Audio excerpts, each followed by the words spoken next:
Hello friends, कैसे हैं आप सब। आप सभी का बहुत बहुत स्वागत है हमारे इस स्पेशल सेशन में। बीएचयू एमएसडब्ल्यू का कंप्लीट इन्फॉर्मेशन, आपके सभी प्रॉब्लम का सॉल्यूशन एंड एनालिसिस हमने पिछले वीडियो में दे दिया है।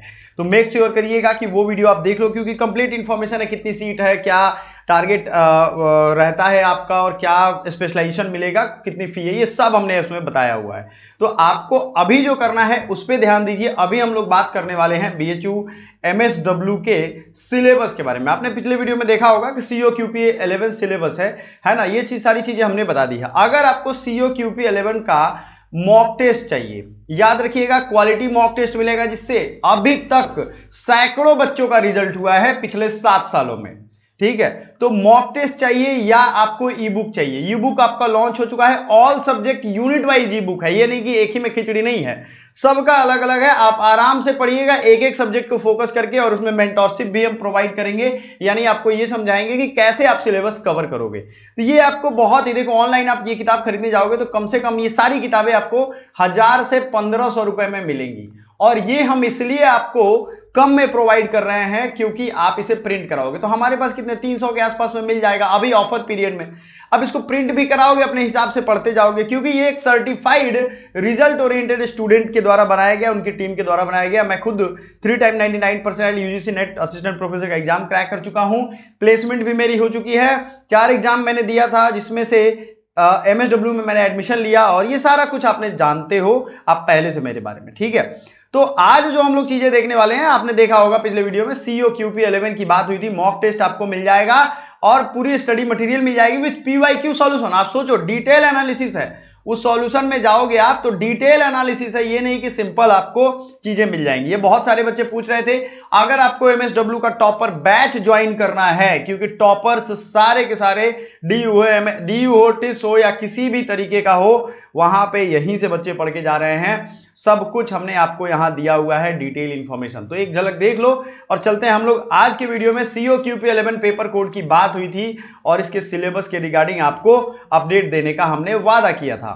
तो चलिए आज आते हैं। यह है आपका ऑफिशियल सिलेबस।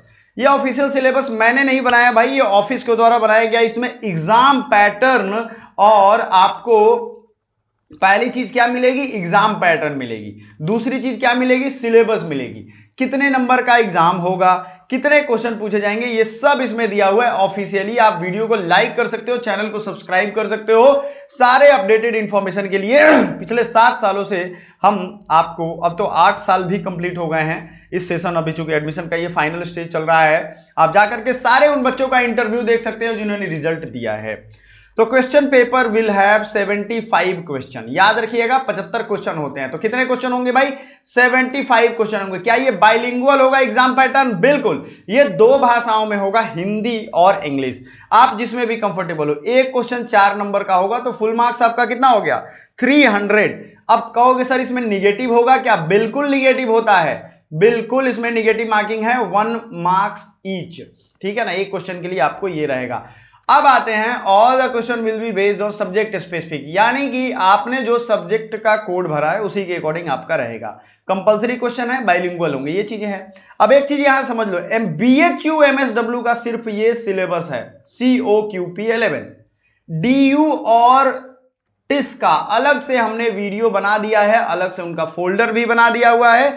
उसका पेपर कोड है HUQP21। समझिएगा इन दोनों में अंतर, इन दोनों में सिलेबस में बहुत ज्यादा डिफरेंस है। ये ऑलमोस्ट, मतलब मैं कहूं एसएससी के सिलेबस से थोड़ा ज्यादा है। एसएससी की अगर आप तैयारी कर रहे हो तो आपको ये थोड़ा ज्यादा होगा, उससे कम नहीं होगा। ये सिलेबस में मैं पहले ही क्लैरिफाई कर दूं, आप ये आधा छोड़ के जाओगे तो जा सकते हो, लेकिन इसमें घाटा आपको लगेगा। आप में बहुत ओवर कॉन्फिडेंस है, उन बच्चों का रिजल्ट नहीं होता है। कारण क्या है मैं समझाऊंगा। अब देखिए, इंग्लिश कॉम्प्रिहेंशन में जो आपका एसएससी का सिलेबस है, इंग्लिश की क्लासेज हमारी आ रही है, उसको रेगुलर फॉलो करिए। देखो ये फर्क नहीं पड़ता है कि कितने लोग पढ़ रहे हैं, कितने लोग मन से पढ़ रहे हैं, ये फर्क पड़ता है। इस चीज को समझिए। अदरवाइज मैंने इतने रिजल्ट दिए हैं, मैं खुद पढ़ता हूं, आज भी फिर पढ़ाता हूं, इतने सारे रिजल्ट। गवर्नमेंट एग्जाम्स का आप देखोगे तो बहुत सारे एग्जाम्स मैंने निकाले, पीटी मेंस, और बहुत जगहों पे मैंने इंटरव्यू दिया, प्लेसमेंट ली। आपके इतने वैलिड एक्सपीरियंस मैं आपको बता रहा हूं, बीएचयू से यूजी पीजी दोनों मैंने किया है। मैं कह रहा हूं पढ़ते सब हैं यार, लेकिन कंसिस्टेंसी, सेल्फ डिटर्मिनेशन से जो पढ़ रहा है वही निकलेगा। क्यों? अच्छा इंग्लिश तो सब पढ़ रहे हैं, रीजनिंग तो सब पढ़ रहे हैं, मैथ तो सब पढ़ रहे हैं, एसएससी क्यों नहीं सबका निकल रहा है? तो ये मत सोचिएगा कि हम एसएससी की बस तैयारी करते हैं तो यहां निकल जाएगा, नहीं। यहाँ पैरा जंबल आपसे ज्यादा पूछा जाएगा, इंग्लिश यूजेज एरर वहां 2-2 क्वेश्चन पूछा जाएगा, यहाँ कोई लिमिट नहीं है। Sentence correction, sentence improvement, reading comprehension बहुत बड़ा पार्ट है जिसको इग्नोर करते हैं बच्चे। मैं कहता हूं अगर आपको इंग्लिश कॉम्प्रिहेंशन में दिक्कत हो रही है, 6 महीने यानी 180 दिन, सुनो मैंने ठीक किया है, मैं ऐसे नहीं बोलता हूं, आप न्यूज़पेपर कंटिन्यू पढ़ो, उसके वर्ड्स नोट करो, उसको सेंटेंसेस को समझने की कोशिश करो, जद्दोजहद करो, आपको ये ठीक हो जाएगा। वन वर्ड सब्स्टिट्यूशन, साइनो एंटो, इडियम फ्रेज, ये जो वहां के है वो यहां कवर कर सकते हैं। हिंदी पार्ट बोर्ड में अब यहां हिंदी वाले बच्चों के लिए प्रॉब्लम होगी, जो इंग्लिश या हिंदी में से आपको एक लेना है, यह भी ध्यान रखिएगा। बहुत सारे स्टूडेंट होंगे जो सोचते हैं कि दोनों पढ़ना पड़ेगा, कहना बिल्कुल भी नो आंसर है, आपको एक ही लेना है, आइदर हिंदी और इंग्लिश। कुछ समझ में आ रहा है कहानी? ये है राम कहानी, आइदर हिंदी और इंग्लिश, यही आपको करना है। Is it correct? यस। और पिछले वीडियो का लिंक हम डिस्क्रिप्शन में आपको दे देंगे, आई बटन पे भी दे देंगे, आप जाकर के देख लेना। अब इसमें देखो, हिंदी व्याकरण और शुद्ध प्रयोग, परिच्छेद का उचित क्रम, वाक्य शुद्धि, वाक्य परिष्कार, पाठ बोधन, वाक्य की पूर्णता, अनेक शब्दों के लिए एक शब्द, वही चीज इंग्लिश में है, वही चीज यहां हिंदी में है।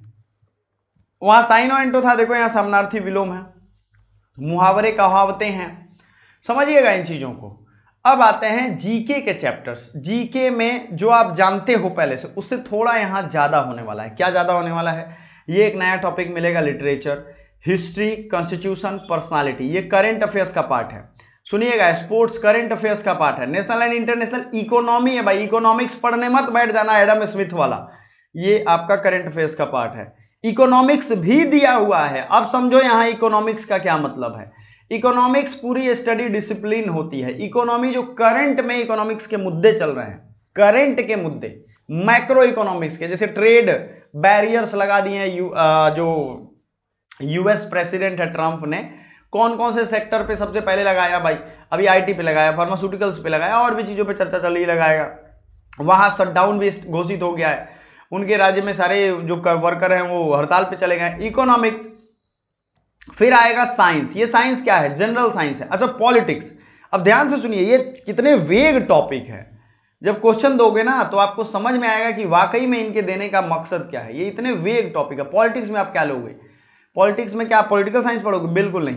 आपका जो करंट अफेयर्स का डायनेमिक्स चेंज हो रहा है, किस राज्य के मुख्यमंत्री बदल रहे हैं, चीफ मिनिस्टर, गवर्नर, ये सारे जो बदलाव आ रहे हैं, जैसे लद्दाख में पॉलिटिक्स का मुद्दा है, ठीक है ना, ये सारी चीजें, तो ये भी करंट अफेयर्स का है।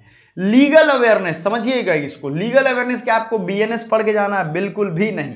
आपको जो लॉ रिलेटेड न्यूज आ रहा है, मैंने क्यों बोला न्यूज़पेपर पढ़ने का, समझिए, मकसद समझिए। लॉ रिलेटेड जो न्यूज आ रहा है ना माय डियर स्टूडेंट, उसको फॉलो करना है, उसकी गीस्ट को समझना है। बीच बीच में हम वीडियो लेकर के सीरियल वाइज आते हैं, वो आपको देखना है। ट्रेड अवेयरनेस, इंडिया के क्या ट्रेड किसके साथ चल रहे हैं, ये बहुत बड़ा मुद्दा नहीं है, लेकिन ये छोटी छोटी चीजें जिस पे कोई ध्यान ही नहीं देता है। करंट अफेयर्स थॉरोली करोगे तो ये सारी चीजें आपको मिलेंगी, पता चलेंगी। ज्योग्राफी तो आप समझ ही रहे हो, उसमें कुछ नया बताने नहीं। कल्चर, कल्चर यानी आर्ट एंड क्राफ्ट, जैसे किस मंदिर को, किस कल्चर को यूनेस्को वर्ल्ड हेरिटेज में साइट किया गया, ये भी अगर आप देखोगे कौन सा मंदिर कहाँ है, तो ये स्टैटिक जीके का पार्ट है, स्टैटिक जीके भी है, एंड इसमें आपके करंट अफेयर्स भी है। तो देखने में कितना आसान लग रहा था, इस सिलेबस को मैं तोड़ के आपको बता रहा हूं, देखने में कितना जीके आसान लग रहा था। अवेयरनेस है इसमें, अवेयरनेस की कोई लिमिट नहीं होती है माय डियर, आपको ये ध्यान रखना है। कंप्यूटर बेसिक्स पे हम आते हैं। कंप्यूटर में क्या क्या है, देखो बीएचयू एमएसडब्ल्यू या बीएचयू के एमपीएमआईआर हैं, या और भी चीजें हैं जो जिनके साथ ये जनरल पेपर है, उनको ये याद रखना है कि ये कंप्लीट सिलेबस सिर्फ एक पेपर का नहीं है। आप एमएसडब्ल्यू के साथ एमपीएमआईआर भर सकते हो, कॉन्फ्लिक्ट मैनेजमेंट भर सकते हो, आईआरडीएम भर सकते हो, और भी बहुत सारे पेपर COQP 11 के अंदर में भर सकते हो, क्योंकि बहुत सारे में जीडीपीआई होता है। जैसे एमएसडब्ल्यू में जीडी होगा, उसकी भी हम तैयारी करवाएंगे, आप टेंशन ना लो। जीडी एंड पीआई, ये कॉम्प्रिहेंसिव बैच जब ज्वाइन करोगे, आई थिंक 2-2.5 हजार में मिल जाएगा। उसमें मॉक टेस्ट, स्टडी मटीरियल, ये सारा कुछ अवेलेबल है इसमें, ठीक है ना, ये याद रखिएगा। सिर्फ एक चीजें नहीं है, सब चीज इसमें है। कॉम्प्रिहेंसिव में आपको टोटल तैयारी हम करवा के भेजेंगे। कंप्यूटर बेसिक्स में फंडामेंटल्स ऑफ कंप्यूटर, इसकी प्लेलिस्ट अगर यूट्यूब पे देखोगे। अच्छा, आप में से बहुत सारे बच्चों का दिमाग में आ रहा होगा कि क्या सर आप फ्री में सारी चीजें नहीं पढ़ाते हो? भैया फ्री में पहले ही पढ़ा दिया गया है सब, और नए नए वीडियो सीरीज या लाइव क्लासेज आती हैं, तो वो आ रहा है, जिसको फ्री में पढ़ना है वो पढ़ सकता है। मैं ये नहीं कह रहा हूँ कि बैच ले लो, ये मैं प्रमोट नहीं, ये मैं उन बच्चों के लिए बता रहा हूँ जो एकदम एक डिसिप्लिन वे में पढ़ना चाहते हैं, अभी तक कहीं नहीं पढ़ा। तो fundamentals of computer, computer abbreviations, computer shortcut की, माइक्रोसॉफ्ट विंडोज, जैसे विंडोज 11 का ट्रेंड है, ठीक है ना, विंडोज 11 अक्टूबर के बाद काम नहीं करेगा, ये सब छोटी छोटी चीजें हैं, ठीक है। आते हैं माइक्रोसॉफ्ट विंडो के बाद office, MS word, types of computer, storage device, hardware and software, input output devices, बहुत इजी चैप्टर है, ये सब छोटे छोटे चैप्टर्स हैं, बहुत इजी चैप्टर हैं। Internet, computer networks, websites, web browsers, computer virus, important computer related terms, ये सब आपको पढ़ना है। इसका एडवांस लेवल हम फिर से पढ़ाने जा रहे हैं, पहले बेसिक्स आप लोग कंप्लीट कर लो। कहां पे है आपके सिलेबस में, यानी कंप्लीट कराया हुआ है हमने प्लेलिस्ट में, कंप्यूटर की प्लेलिस्ट फॉलो जरूर करिएगा। अब मैं आपको अलग अलग डिफरेंट यूजफुल प्लेलिस्ट का लिंक डिस्क्रिप्शन में दे दूंगा ताकि आपकी तैयारी कंप्लीट होती रहे। General aptitude and logical reasoning, देखो general aptitude and logical reasoning की हम अगर बात करें तो जनरल एप्टीट्यूड में clock, calendar, average, simplification, problem on age, number और ट्रेन, ये सब चैप्टर आपने एसएससी में सुना होगा। क्लॉक्स यानी घड़ी की इतने बज के इतने मिनट हुए हैं तो कितने डिग्री का कोण बनाता है, ये सारे टाइप क्वेश्चन ऑलरेडी आपको जनरल एप्टीट्यूड में मिलेंगे। ये जनरल एप्टीट्यूड को बहुत लोग मैथ्स कहते हैं, जनरल मैथ्स कहते हैं, कोई फर्क नहीं पड़ता है, ये मैथ्स के कॉमन चैप्टर हैं। जैसे एज, नंबर और ट्रेन, ये देख रहा है आपको एक चैप्टर, बेटे की उम्र पिता की उम्र की आधी है तो फिर इतने साल के बाद क्या होगा, ये एज वाला है। नंबर बेस्ड या ट्रेन बेस्ड, ये सब आता है इसमें। अब सोचो ये 3 चैप्टर है, अब देखो कितने सारे चैप्टर, 41 चैप्टर्स हैं मैथ और रीजनिंग के। इतना आसान खेल रहता तो सब लोग खेल के निकल जाते, नहीं निकल रहे हैं। इतने एग्जाम है इसके अंदर ना, सीओ क्यूपी 11 में जितने भी पेपर हैं मैं आपको दिखाऊंगा उन सबका क्या हाल है। तो LCM and HCF, percentage, profit loss, partnership, compound interest, ratio proportion, simple interest, time and work, pipe and cistern, time and distance, stock and shares, discount and bankers discount, geometry mensuration, sets and union. सोचो ये 10th के बाद का कुछ chapters है, 10th के around पढ़ना था सबको। Permutation and combination, mixture and allegation, area, volume and surface area. Government क्या कर रही है कि एनसीईआरटी का सिलेबस कम करते जा रही है और कंपटीशन का सिलेबस बढ़ाते जा रही है। आप सोचो डिग्री लेकर के भी आप क्या करोगे। Volume and surface area.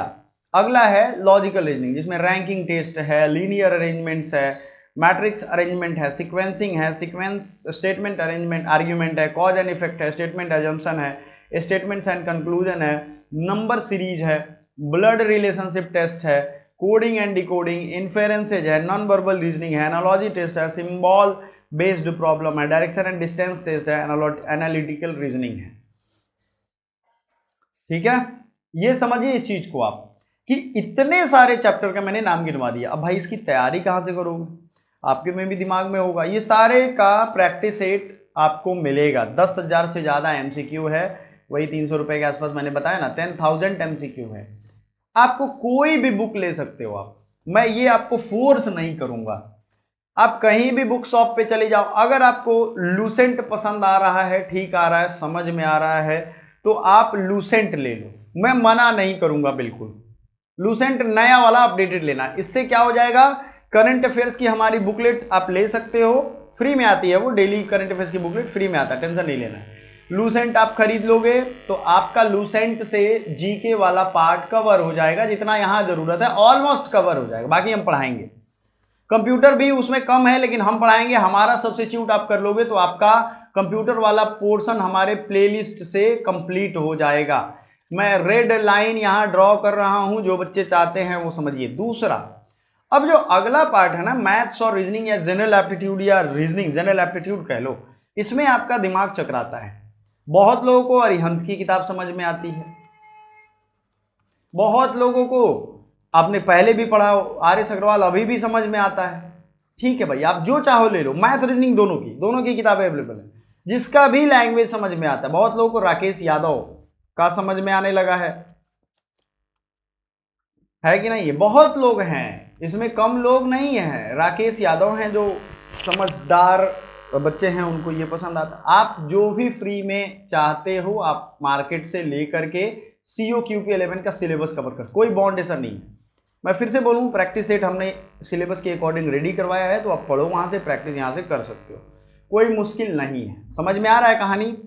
और देखो, जो सेलेक्टेड स्टूडेंट है ना, उनके हम इंटरव्यू अपलोड कर चुके हैं, तो आपको ज़्यादा भ्रम में नहीं रहने की चीज़ें हैं, आपको आराम से समझना है।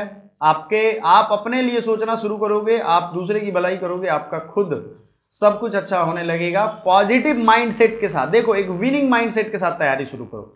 कभी भी क्या होता है कि बच्चे लूजर माइंडसेट के साथ, जैसे अरे ठीक है देख लेंगे, सर ने सिलेबस बता दिया ना देख लेंगे, नहीं, आप अभी कॉपी पेन निकालो और ये पॉइंटर नोट करोगे, हमें भाई मैथ्स रीजनिंग हमारी वीक है, तो कौन सी किताब मैं जाऊंगा दुकान पे ढूंढूंगा, आधी ढूंढूंगा, ठीक है, दशहरा दिवाली ये सब आता रहेगा, और उसके अकॉर्डिंग पढ़ूंगा मैं। पूरी किताब चाहिए, मेरे पास भी अवेलेबल है, ठीक है, ये ध्यान रखिएगा। ये सारा कुछ आपको करना है। अगर आपने पहले से इसको तैयारी की है तो भाई इसको रिवीजन करते रहिए, क्योंकि इसमें बहुत हाई कट ऑफ जा रहा है। बीएचयू का मैंने डाला है कट ऑफ मैंने सबके डाले हुए हैं, तो एक बार फोकस करके कट ऑफ जा करके देख लीजिएगा, ठीक है। मेरे हिसाब से आपको सारा कहानी समझ में आने लगेगा। Thank you so much, bye for now.